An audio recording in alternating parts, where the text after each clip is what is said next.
Why my eyes, sir? You've never used them before.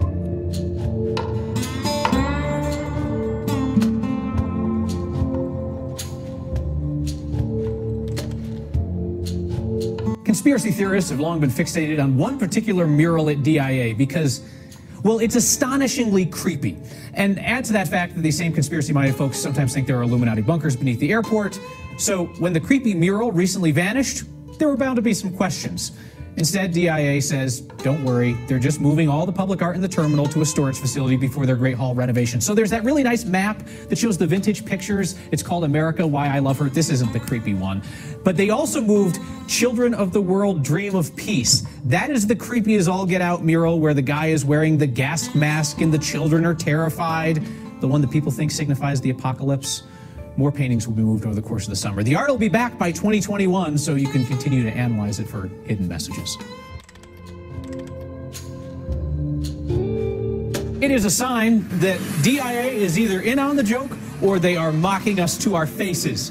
So it really depends on whether you see the conspiracy theories that have long swirled around the airport as the hilarious musings of the unhinged, or just a funny joke about the lizard people who control the world from beneath our airport. DIA now has conspiracy-themed construction signs all over the place as they redo the central terminal. This is fantastic. I love this so hard. And if you go to the website that they're pushing on those signs, denfiles.com, may or may not direct you to the information about the Great Hall renovation. Again, well played, DIA.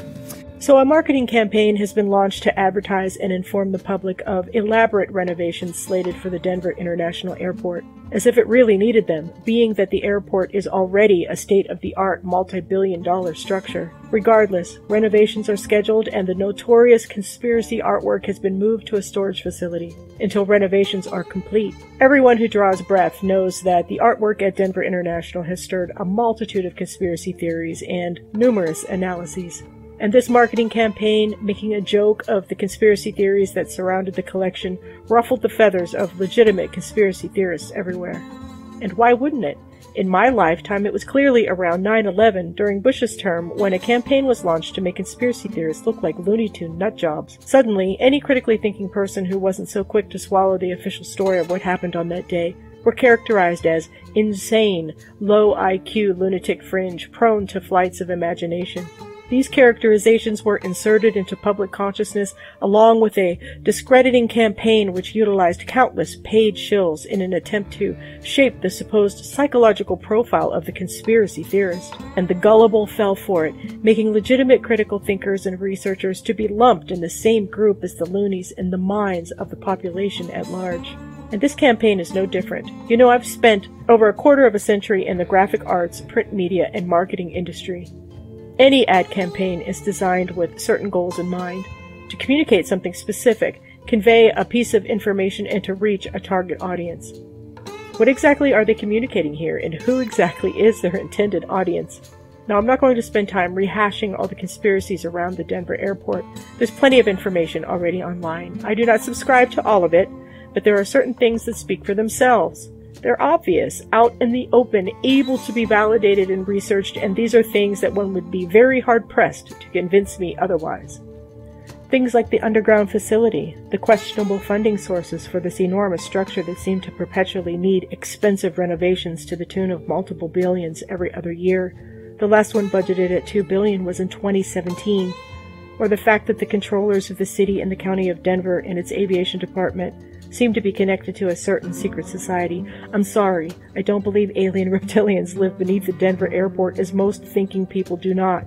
That does not negate the fact that this ongoing multi-billion-dollar project with megalomaniacal goals and extraordinarily deep pockets seems to be a significant part of the New World Order. Any advertising campaign will have a strategy and a goal. A good marketing campaign will be smart, timely, and with achievable and measurable results. It's clear the art exhibits are an important part of the identity of this airport, due in large part to the infamy caused by those very conspiracy theorists they are attempting to mock. Not every ad campaign will be in good taste, and personally, I always think it's a terrible idea to insult a group of people in order to further one's own cause, to be part of their branding and identity. But we're getting very close to the primaries, and it seems rather coincidental that the timing of this campaign coincides with an agenda to lump legitimate critical thinkers in with a group of loonies. rehashing a smear campaign utilized by political strategists in previous administrations. Nothing new here. The billboards are a mockery, this is plain. And who exactly is their target audience again? Yeah, what are you doing? Building an Illuminati headquarters? Not such a far-fetched idea, really, considering the billions being invested into this building, with the surface structure clearly not reflecting the amount of money being poured into it. If you think underground facilities is the figment of wild imaginations of the lunatic fringe, congratulations, you fell for the smear campaign provided for you by political strategists from previous administrations. Underground facilities, both government and private, have been being built for decades, and I'm sure all of this money is not just for what's currently happening underground. Denver is slated to soon become a smart city, by the way. The airport terminal itself is named Jeppesen Terminal, named after Ellery B. Jeppesen, an American aviation pioneer noted for his contributions in the field of air navigation. He developed manuals and charts that allowed pilots to fly much more safely. He founded the company that bears his name in 1934.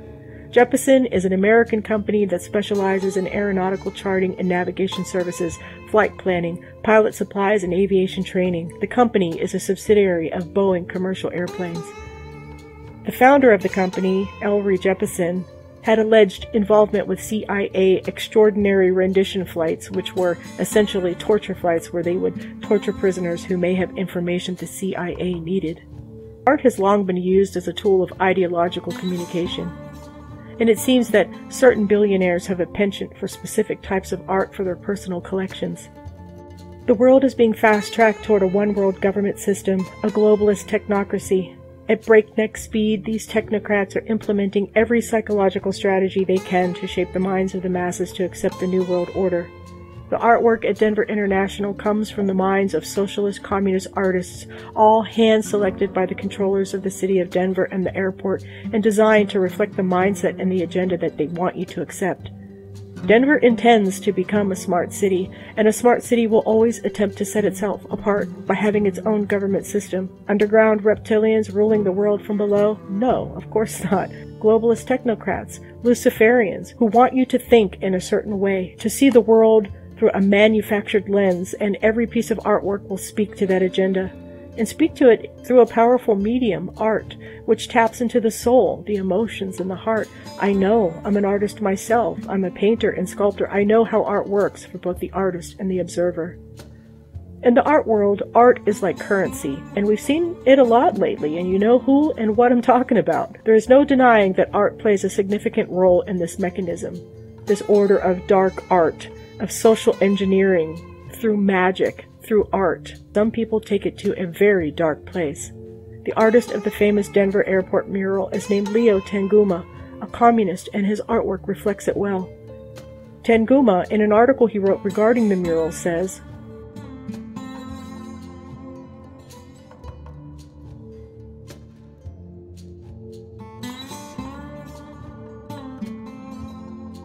Tanguma is a communist who is deeply moved and motivated for this cause and expressed this mindset with his art as a form of political activism.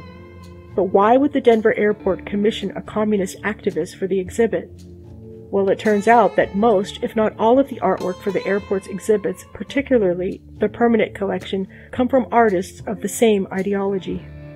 Lucifer, or the Blue Mustang, created by artist Luis Jimenez, was one of the earliest public art commissions for the airport back in 1993. The 32-foot-tall sculpture is positioned between the inbound and outbound lanes of a major thoroughfare, Pena Boulevard. Jimenez was killed in 2006 at age 65 by his very own sculpture when a part of it fell on him and severed an artery in his leg. At the time of his death, he had completed painting the head of the Mustang, but the rest was completed by others and unveiled at the airport on February 11, 2008. Luis Jimenez is known for his controversial work and claimed that one of the underlying reasons his public sculptures have been so controversial is because of their themes. He said that he intended to keep bringing into view what he believed has been a much overlooked perspective, to keep reminding us that our history is made up of many points of view, many tales and tellings, he says. He says his work is designed to be the re-examination of the context and purpose of public sculpture, the making and remaking, in other words, the writing and rewriting, of the untold tales and popular myths, he says, of the continually changing American West. His sculpture titled Vaquero is an example. From an article in Houston Press from 1999, it says, "A few years ago, controversy erupted over Moody Park's Vaquero, the gun-toting statue that pays exuberant homage to the Mexican cattlemen and horsemen of 2 centuries past. Installed in 1981, 3 years after the Moody Park riot, Jimenez's vividly painted fiberglass sculpture of a Mexican cowboy riding a bucking blue horse with red eyes has always had its detractors and defenders. Some area residents thought the sculpture depicted a drunken Mexican and that the Vaquero glorified violence in a violence-plagued area. Those residents collected hundreds of signatures and petitioned the city to remove the statue from the park. But other residents viewed the Vaquero with pride and respect. Based on traditional monuments of historical figures on horseback, the statue powerfully conveyed the spirit of the Vaquero in the taming of the West, but at the same time raised the problem of how such a work is perceived in the changing life of a community. Perhaps critic Dave Hickey stated it best, "There are no wrong ways to respond to the work of Luis Jimenez. There are only different ways of looking at it." From the Encyclopedia of World Biography, it says, "Among Jimenez's most famous sculptures was Southwest Pieta, which fused Christian and Native American imagery.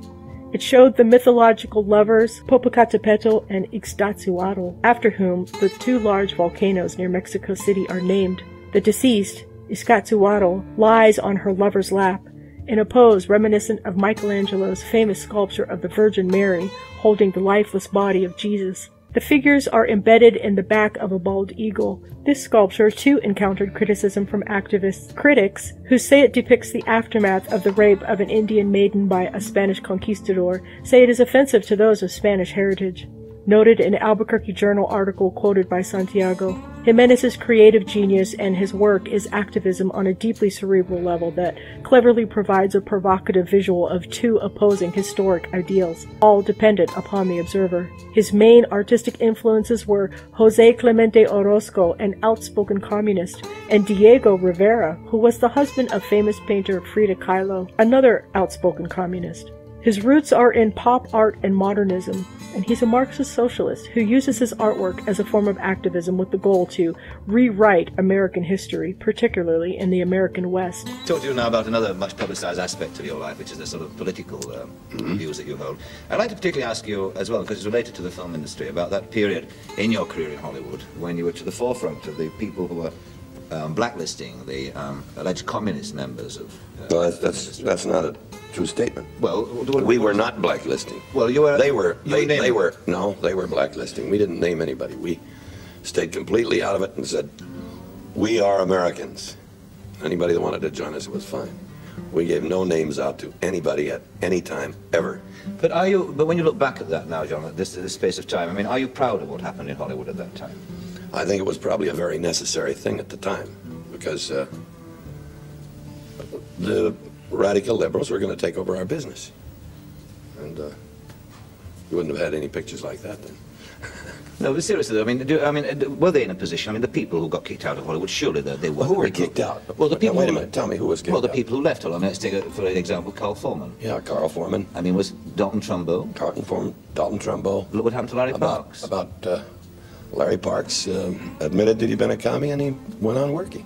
Well, he didn't work for some time. It had a very... Well, he hadn't worked a hell of a lot before that, had he? Well, no, but I mean... No. But I mean, these aren't people, surely, are they, who you would expect to take over the industry? Well, at the time, it seemed rather serious.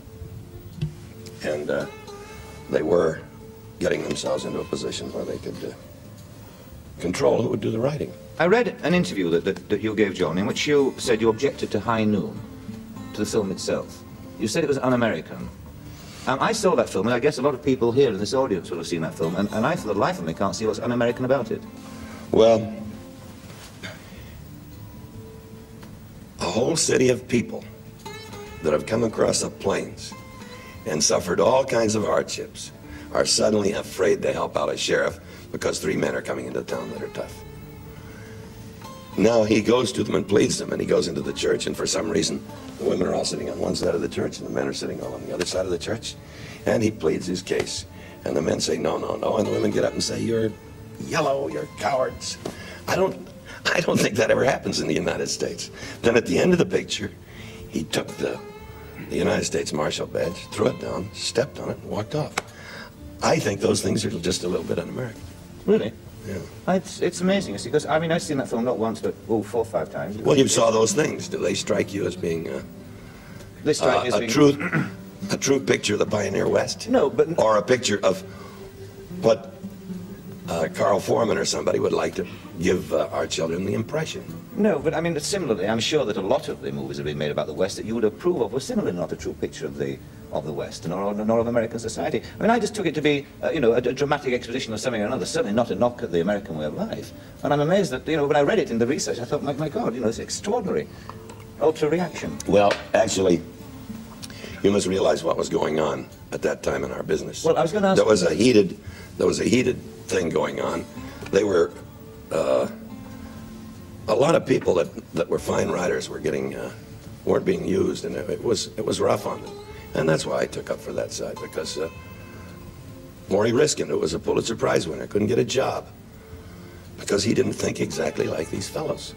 That's what started it, not us trying to throw them out. Every artist commissioned for the Denver Airport exhibit seems to share this ideology and have spent the bulk of their lives and career to create art as a form of activism for this cause.